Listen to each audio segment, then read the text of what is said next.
Chers amis des mots, bonjour, c'est Legna Flo. Je vous rencontre sur cette chaîne et dans cette première vidéo pour me présenter un petit peu puisque je débarque sur YouTube, faire mon bilan 2018 et vous présenter mes perspectives 2019. L'idée de cette vidéo, c'est aussi que vous compreniez ce que je fous là. Donc je me présente, Legna Flo, 28 ans, j'écris un roman depuis l'année passée. J'en parlerai juste après. Et donc j'ai ouvert à cet effet pour partager les premiers chapitres mon blog dont je vais parler tout à l'heure. Donc l'idée de cette chaîne YouTube, c'est un petit complément pour pouvoir donner mes impressions sur l'écriture, sur mon vécu d'auteur, sur mon quotidien et puis sur mes lectures aussi, puisque par période je suis une grosse consommatrice de livres, bien que j'en ai pas énormément dans ma bibliothèque, mais j'en ai quelques-uns quand même. J'ai fait quelques folies en ces fêtes de fin d'année, donc j'ai quelques petites choses à partager avec vous que vous pouvez déjà trouver sur le blog. Le reste sera fait en chronique sur la chaîne et toujours avec ces chroniques écrites. Concernant mon bilan, j'ai retenu surtout des mois importants dans cette année. Et tout a commencé en réalité en octobre 2017. Donc mon bilan annuel 2018 commence en 2017. Ça a commencé en octobre 2017 puisque j'ai envie d'écrire depuis très longtemps ce format roman. Et j'ai trouvé un cours d'écriture par chez moi, dont l'intitulé m'a donné vraiment très envie de m'inscrire. Donc je me suis inscrite et dans le cadre de ce cours, on devait choisir chaque participant devait choisir un projet, que ce soit un roman, un scénario, n'importe quoi, un projet d'écriture, une nouvelle, des contes, peu importe. Et puis, j'ai choisi en fait, puisque depuis on va dire 15-16 ans, j'ai environ quand même une quinzaine d'histoires dans ma tête qui attendent de voir le jour. Celle que j'ai choisie n'est pas la première qui pour moi est terminée avec tout ce qui va autour, c'est-à-dire tous les personnages, etc. J'ai écrit en fait une autre histoire avant celle-là de 14 pages que j'aimerais étendre en roman. Mais je me suis dit qu'en choisissant celle-ci, vu que cette fois je suis décidée à aller jusqu'à l'édition, et bien si c'était un échec ou si la route était trop compliquée, ce serait difficile pour moi d'accepter que ça se passe mal, que ce soit difficile, etc. pour cette première histoire qui me tient particulièrement à cœur. Du coup j'en ai choisi une autre qui me tient tout autant à cœur, mais qui, disons, elle sera moins associée à quelque chose de négatif si le négatif se passe. Donc j'ai décidé de choisir Les Inséparables, dont vous trouverez les extraits sur mon blog. Et puis j'ai commencé à rédiger ça, donc j'ai travaillé quand même beaucoup de temps sur l'introduction, le début c'est plus important. La prof m'a fait réécrire jusqu'à ce que ça puisse être suffisamment accrocheur pour tenir le lecteur. Après évidemment chacun ses goûts. Mais voilà, donc je la remercie, je dis merci Sophia parce que grâce à elle j'ai pu me concentrer sur ce début et puis aborder la suite avec beaucoup plus de sérénité. La deuxième date importante, c'est décembre 2017, puisque à partir de ce cours d'écriture, je me suis sentie un peu plus légitime en tant qu'auteur et donc j'ai créé un blog où j'avais envie de partager mes différents chapitres de romans, enfin extraits de romans, mais aussi petit à petit d'autres envies qui sont arrivées. En parallèle de ça, j'ai créé ma page d'auteur sur Facebook. Vous verrez rapidement que je ne me définis pas comme écrivain ou écrivaine, puisque pour moi c'est un métier, avec les rémunérations disons qui vont avec, les dédicaces, le bouquin en version papier, voilà, de quoi disons vendre son rêve, on va dire, que je n'ai pas pour l'instant, donc je n'ai pas terminé Les Inséparables, donc pour moi je suis pas encore professionnelle, bien que être auteur c'est quand même du travail, puisque bien qu'on puisse être auteur de post-it, de recettes de cuisine, de blog, etc., tout le temps que je mets dans Les Inséparables est vraiment prime sur le reste, donc c'est beaucoup de travail, beaucoup d'investissement. Par la suite, en décembre aussi, je me suis inscrite sur la plateforme qui s'appelle Scribd et qui est une plateforme où on peut justement poster en ligne les différents extraits de nos écrits. Et c'est une plateforme un peu comme Wattpad, mais en version plus mature pour moi. La communauté un peu plus âgée dans son ensemble et un peu plus bienveillante, c'est-à-dire que les commentaires sont construits et puis on avance vraiment. Donc j'aimerais aussi remercier les membres de cette communauté Scribet qui m'ont vraiment accompagnée dans l'amélioration de mon récit et qui m'accompagnent encore. Je suis encore des lecteurs très très attentifs.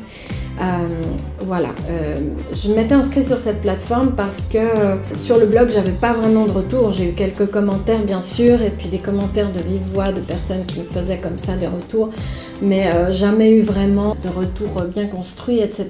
Donc je me suis inscrite sur cette plateforme pour avoir plus d'avis. Troisième date importante, février, on passe en 2018, puisque là, j'ai commencé à vouloir écrire autrement sur le blog, donc à mettre autre chose que mes extraits de romans.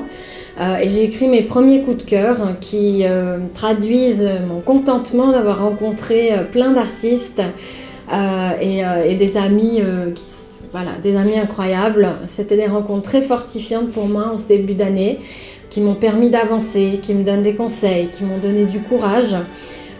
Donc je remercie justement Alexandre Kominek puisque je suis tombée sur sa page et sur son travail et je me suis rappelée de son rêve, etc. qui m'ont vraiment motivée et qui m'ont fait penser que quand on s'accroche pour réaliser son rêve, on peut aller loin et ça commence à marcher. Donc voilà, il se produit à Paris. J'aimerais vraiment que ça marche. N'hésitez pas à aller le voir. Je vous mets le lien en bas dans la barre d'infos pour que vous découvriez son spectacle qui est absolument divin. Je remercie aussi Annie Chepard qui s'est lancée dans la photo et qui a fait des photos de moi qui m'ont rendu d'autant plus légitime dans ma position d'auteur, d'avoir des photos plus ou moins potables de ma personne pour présenter une image et qui a su saisir dans cette image toute la sincérité qui peut émaner de moi, en tout cas que j'essaye de conserver. J'ai rencontré aussi Caroline Blino, qui est une auteure exceptionnelle, que j'ai pu rencontrer par le biais d'un forum de roleplay. J'en parlerai peut-être dans d'autres vidéos. J'ai découvert quelqu'un de très généreux qui venait de lancer sa saga. Donc elle a écrit une saga qui s'appelle Les Pierres écarlates. J'en parle aussi dans mon coup de cœur sur le blog. Je vous laisserai aller jeter un œil. Et surtout, je vous invite à acheter ces livres parce qu'ils sont vraiment géniaux. C'est des univers complexes, des personnages incroyables. Et derrière tout ça se cache une personne extrêmement généreuse, altruiste presque, je dirais. Elle me donne plein de conseils, elle m'encourage toujours. Et voilà, elle fait énormément pour s'en sortir, pour se lancer dans l'écriture, pour donner vie à ses personnages. Donc j'ai envie aussi que ça marche pour elle et je chroniquerai d'ailleurs sa trilogie une fois que j'aurai lu le dernier tome. Je vous en parle un petit peu tout à l'heure. Sinon j'ai rencontré aussi en février-mars d'autres amis que j'avais jamais rencontrés, que j'ai rencontrés sur internet, etc., qui ont été bienveillants, qui ont été toujours c'est exposés à plein de sincérité, à beaucoup d'amour et beaucoup de bienveillance. Mars 2018 était une date particulièrement prenante parce que j'ai rencontré Gilles Le Gardinier au Salon du Livre de Paris. J'avais lu malheureusement qu'un seul livre de cet auteur qui m'avait réconcilié avec la lecture, qui m'avait vraiment fait rire, mais du début à la quasi fin du livre. Et du coup, je l'ai amené pour faire dédicacer le roman.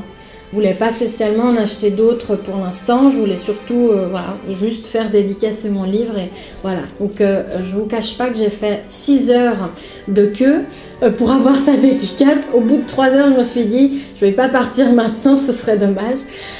Et je suis arrivée devant un homme incroyable, il n'y a pas de mots, voilà. Il est terriblement humain, terriblement sincère, terriblement naturel. Et on pense toujours que ces auteurs à la hauteur de Lévy, de Musso, de Bussy qui vendent énormément, Gilles Le Gardinier peut être quelqu'un d'assez éloigné de la réalité, qui est complètement déconnecté, qui écrit son livre par année et puis qui qui s'occupe pas vraiment de ses lecteurs. Et en fait, j'ai trouvé quelqu'un d'absolument humble, qui a échangé avec moi, qui a rigolé avec moi. Il s'est passé plein de choses après, donc ça s'est pas arrêté au Salon du Livre. Je vous laisserai découvrir mon coup de cœur sur mon blog, parce que c'était vraiment une des rencontres de ma vie. Gilles Le Gardinier m'a rappelé vraiment que la sincérité d'un auteur, c'est vraiment ce qui le rapproche des lecteurs, et au final, les lecteurs, c'est ce qui fait vivre l'auteur. C'est grâce à vous qu'on peut exister quelque part. On est avec vous grâce à vous. Et Gilles Le Gardinier, il a gardé cette idée-là, ancrée profondément en lui, et il le fait partager à travers plein d'événements, plein de nouvelles choses et d'échanges tout à fait spontanés. Voilà. Et donc c'était une rencontre que j'oublierai jamais. Par la suite, je ne vais pas parler de mois particuliers, puisqu'on va dire de l'été à l'automne, ça a été une période très compliquée pour moi. Il faut savoir que je suis assistante sociale de formation et de métier. J'ai commencé aussi en octobre 2017 dans un nouvel endroit, de la même institution, mais un nouvel endroit. Et en fait, à partir du mois d'avril, ça a été vraiment très très compliqué. Du coup, j'ai vraiment passé par un épuisement émotionnel très intense, qui m'a mise dans un état assez alarmant. D'ailleurs, c'est pas fini. Et donc, j'ai passé par une phase de ressourcement nécessaire. Une phase où en fait on doit gérer cette culpabilité de ne pas pouvoir faire rien du tout en fait, ni lire, ni écrire, ni sortir, ni voilà. Il faut juste dormir, se reposer et se retrouver soi-même. Voilà, c'est vraiment très particulier. J'ai pas du tout envie de revivre ça. Je reprends gentiment. C'était vraiment une période très compliquée pour moi à gérer. Puis est arrivé novembre. Durant cette année, en octobre 2017 aussi, j'ai commencé à participer à des concours d'écriture puisque je me sentais à l'aise, du moins dans ma position de partager mes écrits. Donc je me suis dit bon, je vais tenter des concours, et dans le courant de cette année-là, j'ai participé à un concours de ma ville de résidence qui s'appelle le Grand Nancy à Genève. Les autres concours que j'ai participé, j'avais pas eu de distinction particulière. J'ai eu des moments assez incroyables aussi, des rencontres, voilà, que vous trouverez également sur mon blog. Mais novembre 2018, c'était particulier parce que j'ai écrit un texte particulier. J'avais envie vraiment de faire découvrir ce texte, de le faire partager. Et puis, en fait, j'ai reçu le 3e prix de ma catégorie d'âge. Donc, il y avait 5 catégories d'âge. Moi, j'étais dans la dernière, née en 2000 et avant. C'était vraiment gratifiant pour moi, d'autant plus que j'adore cette ville. Depuis plus de 4 ans et demi maintenant, j'habite ici. C'était le coup de boost après les moments difficiles, après ce sentiment d'inutilité. Je me suis vraiment sentie bien dans cette position. Voilà, j'étais évidemment très timide et je suis partie tout de suite après la remise. Mais j'étais très heureuse, et j'ai toujours le petit papier sur mon imprimante qu'il faut que j'encadre parce que je suis très fière d'avoir reçu ce prix, et j'ose espérer que j'en recevrai d'autres, même si c'est pas le but. Mais c'est vrai que ça donne quand même une visibilité de participer à des concours, et vraiment, même si on gagne rien au final, on gagne beaucoup à participer, à avoir des retours des gens. Puis est arrivé décembre 2018, donc c'est tout récent. Là, à nouveau, une envie d'écrire différemment, d'écrire d'autres choses, et surtout avec 1 semaine et demie de vacances, de me remettre à la lecture. Donc j'ai demandé des cadeaux de Noël à mon chéri, qui m'a acheté une ribambelle de bouquins. J'en ai entamé certains, et puis je me suis mis à la lecture d'anciens romans que j'avais dans ma bibliothèque. Et donc j'ai eu envie de faire des micro-chroniques. Donc micro parce que vous le verrez sur le blog, c'est un format assez court. À ce moment-là, j'avais envie vraiment d'un format facile à lire et facile à écrire après la lecture, directement. Donc il y a très peu d'espace, très peu de temps entre ma lecture et la chronique. C'est vraiment dans cette idée de spontanéité que j'ai envie de faire ces micro-chroniques. Et comme ça, partager avec vous des avis. Donc il y a déjà des gens qui m'ont dit « Ah, ce livre, j'ai envie de l'acheter, etc. » C'est un truc qui me fait complètement plaisir parce qu'on échange, on trouve des points positifs, et j'attends toujours vos retours avec impatience. Et puis avec ce mois-ci sont arrivées 2 propositions de bêta lecture.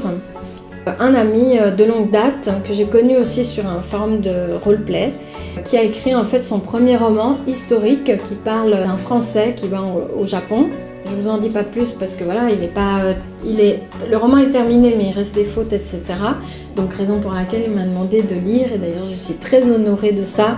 Et il m'a à cet effet envoyé, donc il a pris la peine de relier son roman, de demander à une amie à lui de faire sa couverture et il m'a envoyé ça par la poste. Alors je vous dis pas dans quel état j'étais quand j'ai reçu son roman par la poste, j'étais complètement folle, j'avais qu'une envie, c'était me lancer dedans, évidemment avec une perspective différente, celle pas de la correction mais d'une autre lecture que celle que je pratique quand je veux juste faire des petites chroniques. Là, il s'agit vraiment d'une lecture approfondie, donc j'ai pas encore entamé ce bouquin, qui est juste là, qui me regarde, qui me dit « lis-moi ». Mais je l'entamerai, je devrais prévoir le temps pour ça, pour que justement il puisse avoir un retour sur son roman. Et la deuxième proposition de bêta lecture, c'était Caroline Blineau, justement, dont j'ai parlé tout à l'heure. Donc là, elle a écrit son premier tome de la saga Les Pierres écarlates, le deuxième tome que j'ai dévoré avec délice, et puis le troisième tome qui vient d'être terminé. Donc elle a fait sa première partie de grosse correction et elle m'a généreusement proposé d'être la bêta lectrice de son troisième tome. Donc, je suis complètement folle aussi d'entamer, donc j'ai affiché sur mon ordinateur, j'ai qu'une envie, c'est de lire, de lui donner mon avis et peut-être qu'elle aussi attend quelque chose de ma part. Donc j'ai vraiment hâte de m'y mettre et de prévoir le temps pour faire ça. Je passe à mes perspectives 2019, puisque l'année 2018 s'est achevée sur 2 notes très positives. Mes perspectives sont assez positives aussi, mais j'en ai pas mis des trop ambitieuses, c'est-à-dire je me concentre sur 2 choses. La première, c'est continuer et finir Les Inséparables. J'ai vraiment envie de terminer ce roman, de le corriger à fond, éventuellement de faire appel à deux bêta-lecteurs. Voilà, il faut que je cherche ça, et ça, des gens.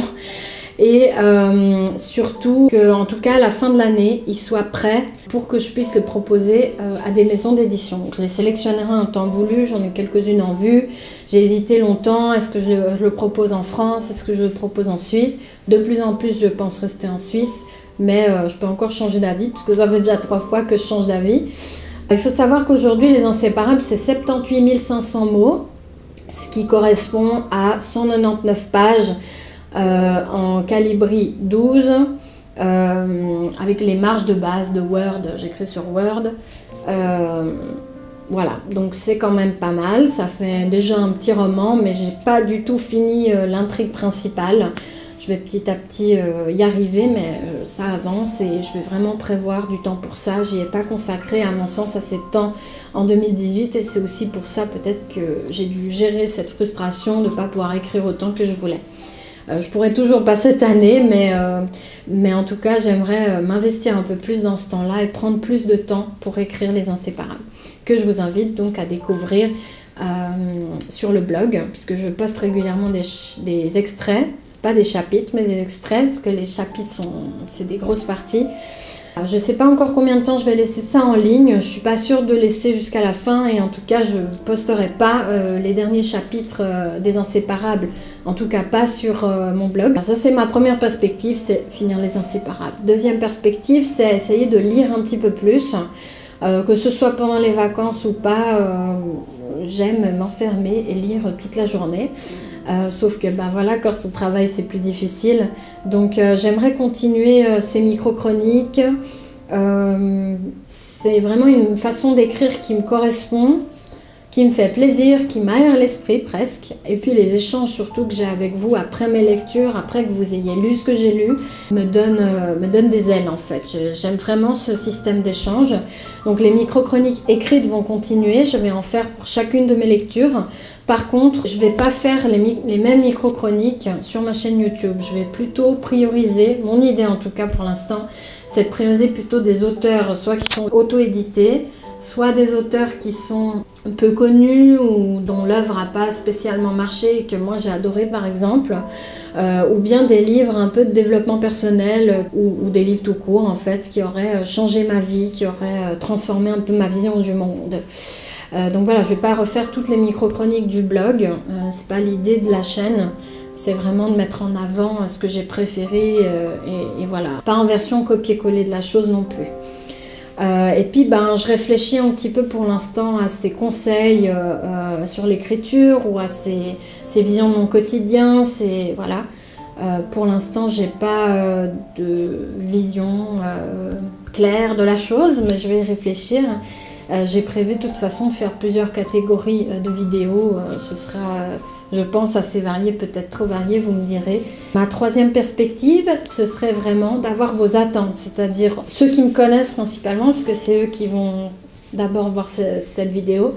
Mais j'aimerais savoir qu'est-ce que vous aimeriez trouver sur cette chaîne. Des avis, je sais pas, plus de moi, moins de moi, plus de chats, enfin voilà. J'aimerais vraiment que vous me disiez comment vous envisagez cette chaîne, comment vous pensez pouvoir la faire vivre, etc. Voilà, c'est la fin de cette vidéo. J'étais contente de passer ce temps-là avec vous. Je vais voir comment je me débrouille avec le montage. Ça va pas être mon point fort, je le sens. N'hésitez pas à commenter les vidéos, à regarder dans la barre d'infos, tous les liens y sont, je mets tous les liens. Et comme ça, vous pouvez découvrir ces artistes dont j'ai parlé et que j'ai rencontrés cette année. N'hésitez pas non plus à m'envoyer des mails si vous avez des questions plus précises, si vous souhaitez plutôt discuter de choses et d'autres. Et puis, voilà, je me réjouis de vous retrouver dans une prochaine vidéo. J'espère que cette chaîne vous plaira, j'espère qu'on passera de beaux moments ensemble. Je vous dis à bientôt et surtout à bientôt entre nos lignes. Ciao!